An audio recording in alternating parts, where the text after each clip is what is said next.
Cambridge Muslim College, training the next generation of Muslim thinkers.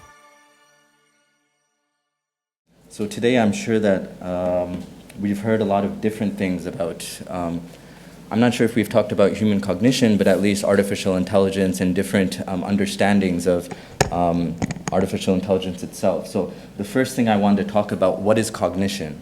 Right? And this is a huge issue because it crosses pathways between biology, neurobiology, socio-behavioral sciences, and then other things that we might call science, but it also crosses into what we call philosophy, metaphysics, and so on, which essentially means that no one has one answer for it.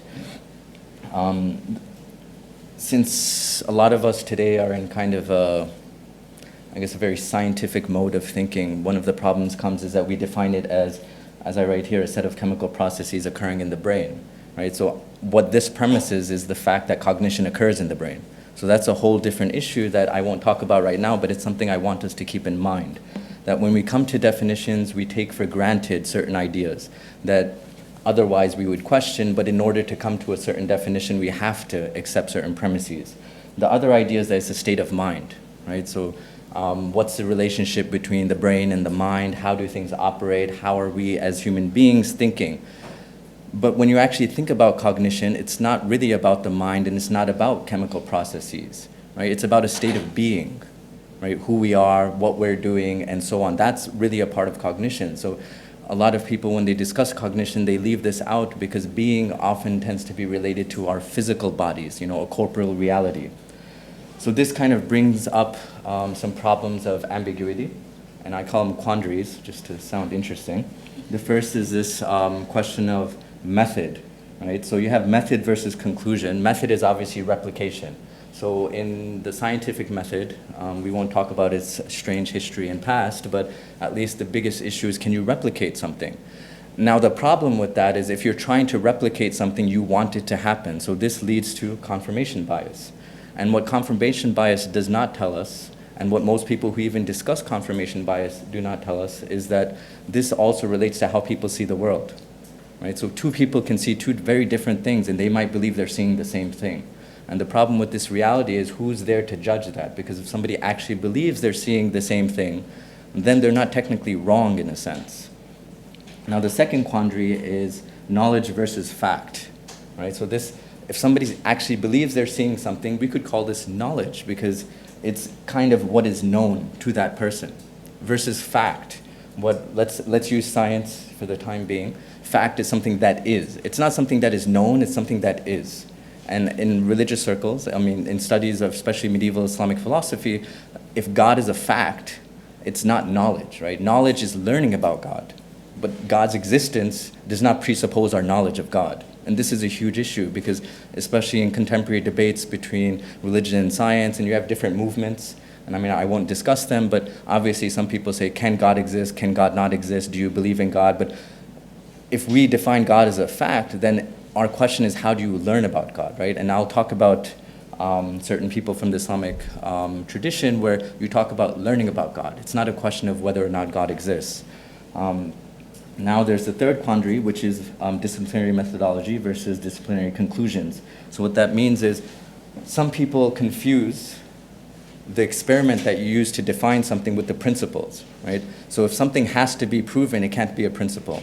So some of you might have heard of Thomas Kuhn, who wrote The Structures of Scientific Revolution, and he talks about normal science and the paradigms and how things change. But one of the things he mentions with normal science is that how science works is if we come up with a theory, theories aren't facts, they're just something that hasn't been disproven yet, but they've been replicated so much that we can accept them as kind of principles that you can follow. But 2-3 generations down the line, people don't even question that. They take those theories as facts and they build upon that. So in essence, because we have these theories, we can move forward. We can develop science. But that doesn't necessarily mean that these theories are correct. And this is something to keep in mind because when we move discussions from science to so-called non-scientific disciplines, we should maintain the same sense of understanding that you can build upon things that haven't been disproven, or otherwise, said another way, theories. And the last thing is this brain-computer debate.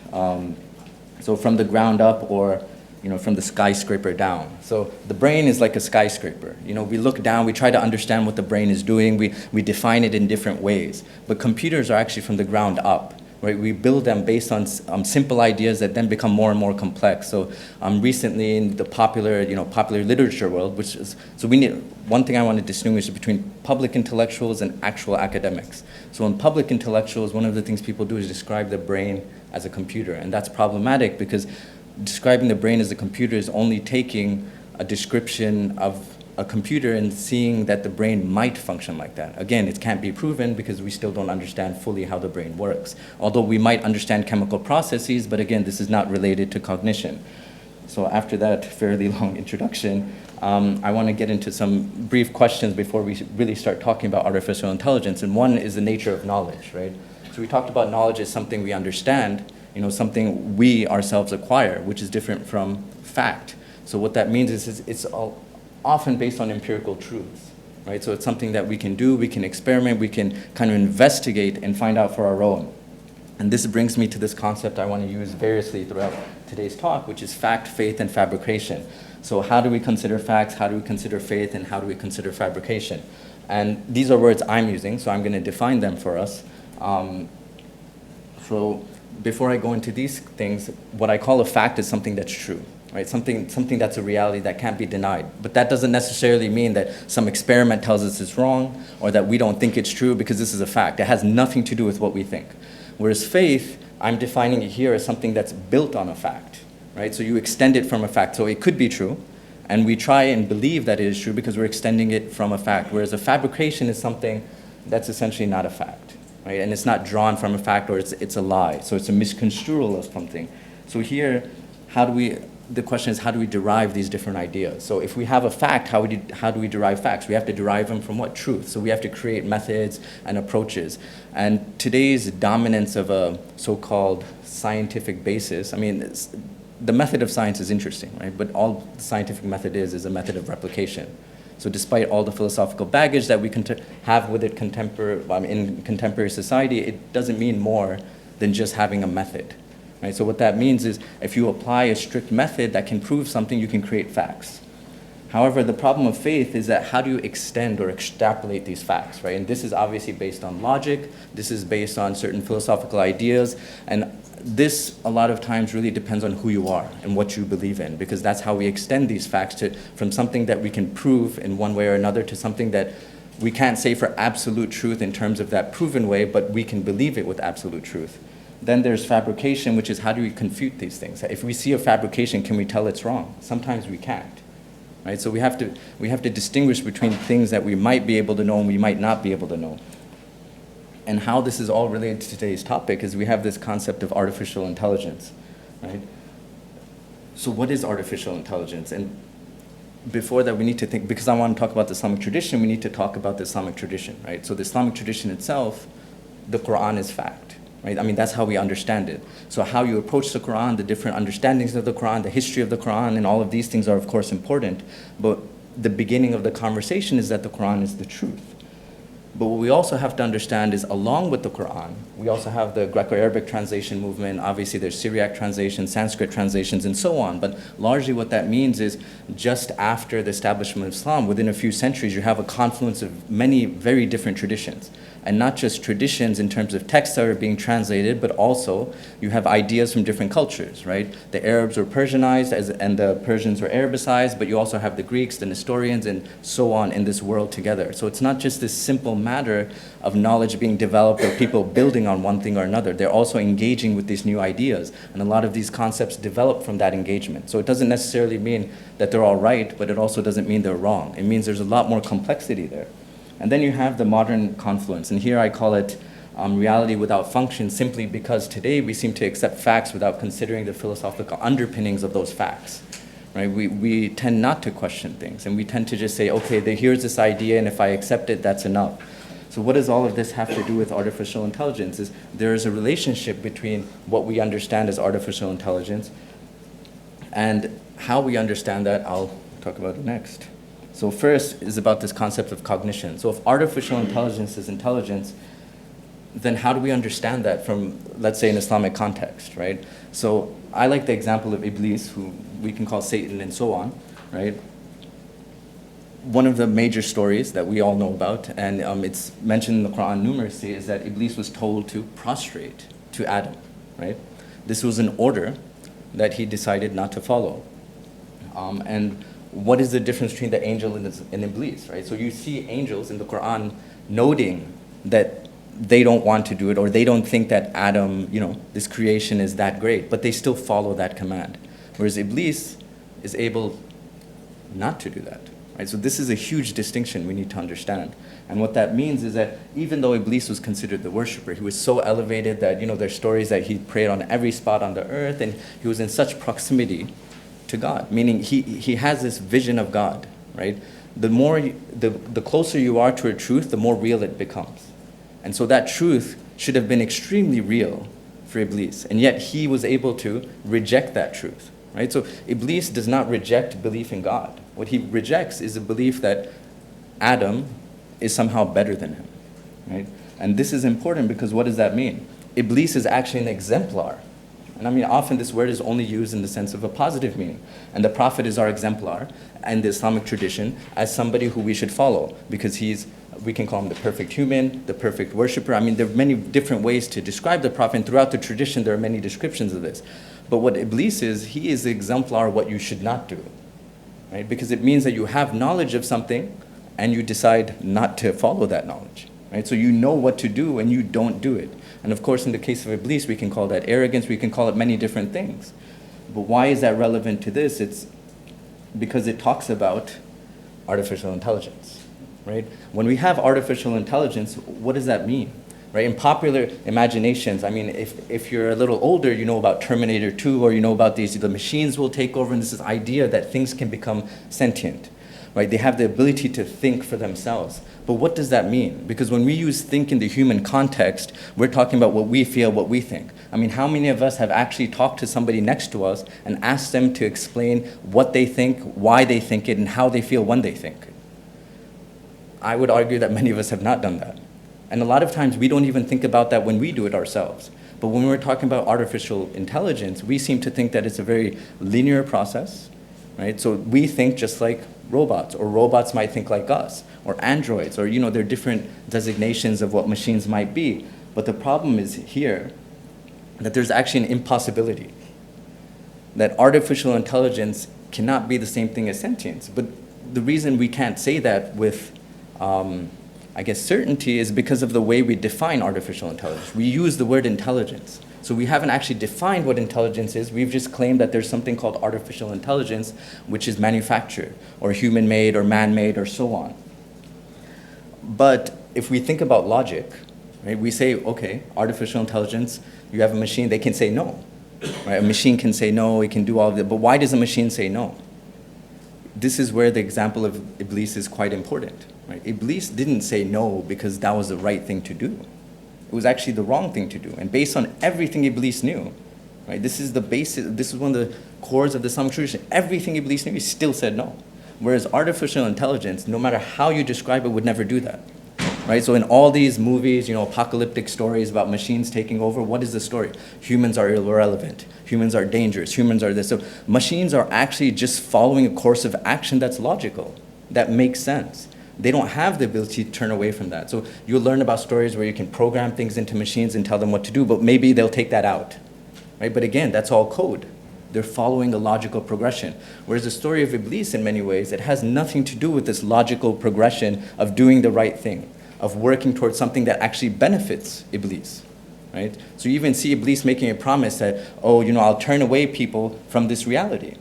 But what does that mean? Iblis is challenging something, making a challenge that he knows he will lose. Right? So these are all actions of Iblis that demonstrate he's able to stand against something that he knows is right, which is impossible for artificial intelligence. But to extend this conversation to understanding the problem, we have to think about what machine learning is. Because the idea is that, okay, you have artificial intelligence, it's based on code, but perhaps this code can be transformed. But how do things transform? Obviously, human beings transform through cognitive experiences, right? We talk about spiritual experiences, we talk about different types of experiences, but all of this deals with who we are as a person. And that's what cognition actually is. It's understanding the world. It's not saying 1 + 1 is 2, but understanding the significance of what that is within ourselves. So for that, we need to understand what it means to transform from one thing to another, but we also need to understand what it means to evolve. So most people, when they describe artificial intelligence and machine learning, they talk about evolution rather than transformation. So evolution means you're building into something greater, right? Again, it's talking about taking simple things and making them into something larger. But the difference is that evolution and creation are two different things, right? They're incommensurate realities, which means that they can't be compared, right? So evolving means you're changing into something different, whereas creation means you're creating something that wasn't there before. So people are conflating the notion that you can create something from nothing with you can evolve something from nothing to something else, right? And actually in physical law, right, you say you can't create something from nothing. Something will change, right? The whole E equals MC squared and so on, right? And to talk about this, I want to use the example of Hayy ibn Yaqzan. So this literally means the living person who's the son of the wakeful or the awoken. And I'm going to talk about the story from the perspective of Ibn Tufayl, right? Because Ibn Sina's is a little shorter and a little less complicated. And Ibn Tufayl kind of works with the story that he gets from Ibn Bajjah about this idea of being an autodidact, right? Learning on your own without outside influences. So here, first what I want to talk about is engendering knowledge, right? So before the story even starts, the setting is that you have this person in a place where there's nothing else. So somebody's learning on their own. They're seeing a reality, they're experiencing, right? So this is a type of an evolution of knowledge or a transformation of being. But because Hayy ibn Yaqzan is an autodidact, right? He's learning everything outside of what we would consider, or at that period would have been the modern realm of education and interactions with people.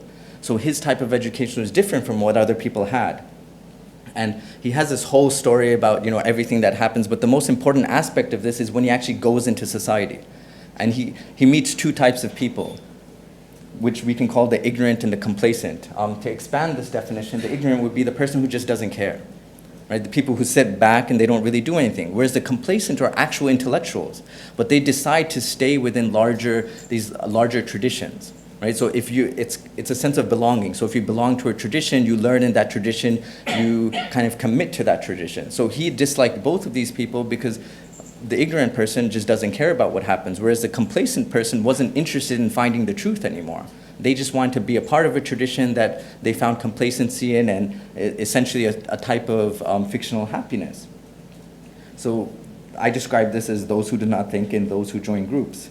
And before I move on to machine learning, I want to talk about Al-Ghazali's biography, which is in many ways similar because you see when he talks about how he was kind of introduced to his new reality, right? Because Imam al-Ghazali, he himself obviously taught like everyone else, but he had a period in his life where he could no longer teach, right? Where words would not come out of his mouth. And what that represents is we can call it a state of being where he was unable to do something else. So it's a period of transformation where he leaves teaching. And when he comes back, that's when he writes, his new approaches to knowledge, and he doesn't reject philosophical knowledge, right? What he does is he defines what the best way to approach the world is, right? And obviously he defines this tasawwuf and through certain Islamic disciplines while utilizing other intellectual disciplines.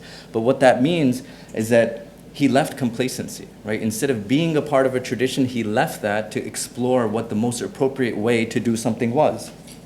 And what that really means is finding a critical methodology. And this really comes to the point of being, which I kind of started our discussion with, right? Cognition is about being. But the problem is if we say artificial intelligence exists or we say machine learning exists, we have this idea of to exist is the same thing as to be sentient.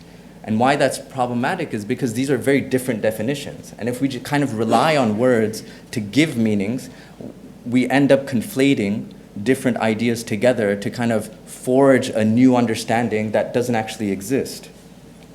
So what that means is when we're talking about evolution or change, because artificial intelligence today is not known to think on its own and do certain things, but it's known to think at higher levels. So you need huge microprocessors, you need, supercomputers to basically do a lot of functions that humans can no longer do. But that's only logical processes being conducted at super fast speeds and through logical circuits. That's all it really is. So when we're talking about change, though, you have to have two different states of being. But artificial intelligence, even with machine learning, doesn't represent two separate states of beings. It just means you've acquired greater knowledge and more complex code. And although it looks different, that's just to us. If you break it down, it's actually just continuing its same process.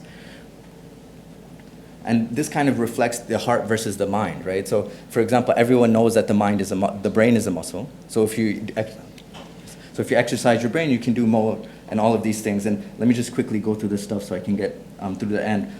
What it means is that we have to understand this last point, which is superficial change versus functional change, right? Just because something looks more complicated doesn't mean that it's functionally different, even if from the outside we think it is different. And this is something to keep in mind, because when we're talking about these different realities, they might appear to be the same or they might appear to be different. But if we don't actually think about what the definitions mean in each circumstance, then we're kind of conflating realities together. But this comes back to Hayy ibn Yaqdan and this concept of philosopher king of Plato, which is how do you really understand knowledge and what's the best way to approach knowledge? And why that's important here is because a lot of people confuse different traditions and different ideas. So what's the difference between law and ethics? Law is what you can do, right? So in contemporary society, we have a lot of problems with, for example, the finance world, and why are people doing this, or why does a rich person get some tax rebates? And people complain, they say it's wrong. But actually, if they're doing it legally, there's nothing wrong with that. There's nothing at all wrong with that. So some people might be saying there's something ethically wrong, but they don't know the difference between ethics and law, right? Ethics are what you should do. It's the best thing to do, right? Whereas law is something that's legally binding. If you go against it, then you can be punished, and if you follow it, then generally you're fine. But the relationship between free will and ethics is what everyone cares about, right? So AI is defined by law. It's not defined by ethics. Whereas human beings, when we think and we have cognition, we work in the realm of ethics. Just for a last part, we have this comparison where we're talking about artificial intelligence and human intelligence, right? So for example, AI is about code that becomes more code, whereas souls grow in a different fashion, right? So this is coming back to this idea of evolution and growth.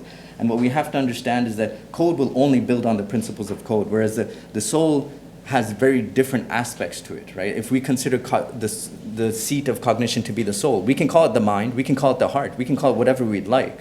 But what we have to understand is, what is that cognition doing in relation to a human being? Right? It's not just logical processes that are building one upon the other. And the idea, because when we take AI into machine learning, we think about it as learning through knowledge, where you get ideas and then you develop new things. Whereas for human beings, it's a little different, because you have knowledge through learning, which means you gain knowledge by learning things. And it seems to be, it might sound like it's the exact same thing, but it is a little different. And in that sense, it's because words have different meanings. And if you define sentience as logic, then we have a huge problem, because we come back to the Iblis issue, where then obviously you would do the right thing. And if we think about our own lives, we always do things that we know we shouldn't do. Or sometimes we go out of our way to do the right thing, whereas this type of code isn't about that. It's about following certain preset rules that can change, but they're still following the same logical connections. So in this sense, you can even compare AI with different traditions like Buddhism, Taoism, Christianity, but the problem with science and thinking that the ideas of science in the form of artificial intelligence are the same is that science is simply a methodology, although people have extrapolated from that. But when we talk about science, we have to think about it as a methodology, and that's all it is. And most people derive their ideas for artificial intelligence from other traditions, although it might seem otherwise. Thank you. Cambridge Muslim College, training the next generation of Muslim thinkers.